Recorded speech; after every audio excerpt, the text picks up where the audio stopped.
Pertama, sadar diri dulu bahwa kita sedang bernapas. Sering-sering kita sadar bernapas, insya Allah ya, pikiran yang negatif, overthinking itu akan kembali. Orang-orang overthinking itu sebenarnya apa sih? Pikirannya lagi melanglang buana, Ya. terus nyangkut di kamar-kamar negatif. Lupa balik. Itu yang terjadi. Padahal belum kejadian. Belum. Dan belum tentu kejadian. Bener. Itu kalau main di panggung bisa menghipnosis orang, Nah, itu pakai jin atau pakai trik. Saya pakai jin, Teh. Jin hitam. Aduh. Jin Jadi hitam. sebetulnya kalau misalnya kita ini Maya berarti kalau denger penjelasan dari Wendy gitu ya.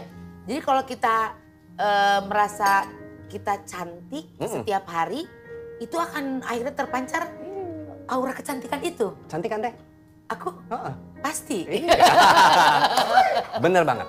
Bener banget. Oh jadi seperti bawah sadar kita aja gitu. Apa yang muncul di kita itu apa bawah sadar? Kita sendiri bisa memprogram alam bawah sadar kita. Bisa. Self-hypnosis namanya. Oke. Gimana caranya tuh? Self hypnosis. Ada kondisi tertentu ya, kalau kita bikin mengconditioning itu, let's say, mau yang alami aja deh ya, pada saat bangun tidur. Bangun tidur kan belum mikir, belum apa ya. Nah makanya nih penting banget, bangun tidur apa yang biasanya kita lakukan itu menentukan. Wah saya ngecek handphone biasanya. Wassalamualaikum. Biasanya gitu kan Teh. Mending kalau cek handphonenya baik-baik, menyenangkan. Iya. Tahu-tahu yang negatif, kumaha kesehariannya. Nggak Pasti enak bete, kan hatinya. iya. Bangun tidur itu masukin program itu. Tadi apa Teh? Aku cantik. Teteh aja ya, saya jangan cantik ya. Iya, aku cantik, Sehat. aku sehat, bahagia. aku fleksibel, aku disukai banyak orang. That's right, udah 4 tuh. Bayangkan itu masuk setiap hari, program itu. Itu kondisi gelombang otak namanya theta. Pada saat alam bawah sadar kebuka lebar. Sehingga mudah masuk. Akan jadi kejadian, cantik gimana caranya? Tanpa disadarin sama teteh, teteh pengen tuh namanya jaga muka, jaga badan, sehingga bener cantik. Beneran. Jadi masukin di kondisi-kondisi itu. Jadi intinya gini, kalau misalnya kita dari bangun tidur kita udah mesugestikan kita dengan cantik dan segala macamnya, bukan ojol-ojol kita jadi cantik, nggak gitu juga. Karena Ojol rata-rata laki-laki sih. iya sih, tapi ada yang perempuan juga Ada gitu sih. ya. Jadi secara tidak sadar kita jadi merawat diri gitu Benar, kan. benar. Jadi akhirnya kecantikan itu terpancar. Dari dalam. Oh gitu nah. Fresh outside, beauty inside. Masuk lagi. Tapi kalau misalnya pas bangun aku mancung gitu gimana? Bawah sadarnya kan terus membawa dia ke Korea. Atau minimal ke dokter Tompi aja. Iya. Minimal ke dokter Atau Tompi. ke Thailand. Ya, Thailand. Jadi dia nyari duit terus tuh Teh. Ngumpulin. Iya sih. Langsung ke sana. Gitu. Iya. Oke, iya. sehebat apa pikiran alam bawah sadar itu? Luar biasa. Pertanyaannya bagus banget. 90% kehidupan kita ini terbentuk dari yang ada di bawah sadar. 90%. Oh ya?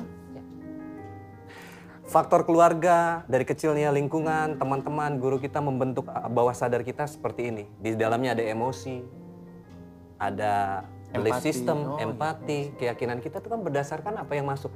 Nah, beruntunglah bagi orang-orang yang menguasai teknik hipnosis ini. Karena dia apa? Dia udah nggak mau terprogram dari luar lagi.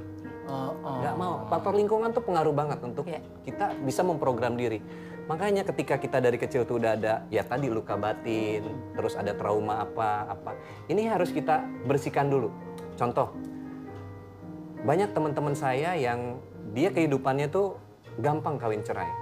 Lihat deh orang tuanya, ternyata ada story mereka memang divorce. Nah itu gimana caranya? Kita hapus dulu emosinya. Mungkin ceritanya itu, ya ceritanya mungkin akan tetap ada di bawah sadar kita, di memori kita.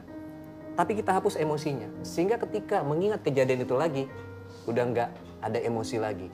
Kenapa harus dibersihkan? Kalau enggak, Kang, kejadian itu mengulang pada dia. Hidup itu kan mengulang, Teh. Iya. Tapi kita bisa memutus cycle itu?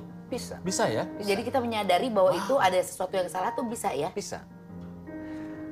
Gini, tanda-tanda orang yang punya luka batin, gampang emosian, gampang ngegas. Berarti dia ada luka batinnya tuh. Termasuk salah satunya dia punya alergi. Alergi itu adalah luka batin. Luka batin sama orang tua. Saya ada klien yang datang ke saya waktu masa kecilnya itu bukan hanya verbal, omongan. Tapi benar-benar pakai fisik. sampai dikejar-kejar keluar rumah, itu bocor-bocor mukanya. Sampai ampun-ampun Kang dia. Sama orang tuanya? Sama orang tua. Astagfirullah. Sama orang Apa yang terjadi sama dia? Ya itu, dia Ketika sampai dewasa. Dia kabur dari rumahnya dan dia belum bisa memaafkan orang tuanya. Terakhir dia belajar ilmu apalah ya untuk pikiran, dia bisa memaafkan orang tuanya. Tapi saya bilang itu di mulutmu aja. Di bawah sadarmu belum. Kenapa? Tanda-tanda itu masih ada. Dia sampai ketika menikah pun punya anak nih. Anak itu dia gampang ngegas. Gampang main fisik sama anak. Gaskeun! Bukan gitu. Kalau itu kan gaskeun bagus. Kalau ini ngegas. Nah ngomongnya tuh suka kenceng terus ya? Kenceng gitu. Belajar anaknya 1 jam teh. Kang, 1 jam. Belajarnya mah 5 menit. Heeh. Sisanya Diomelin. Anak itu sampai begini ketemu saya. Aduh. Nggak berani natap mata begini. Tiap apa-apa mau minta, saya tanya aja, melihat mata ibunya dulu, minta persetujuan. Hati-hati, anak tuh semua hebat. Tapi kita orang tuanya lah yang Membentuk ya.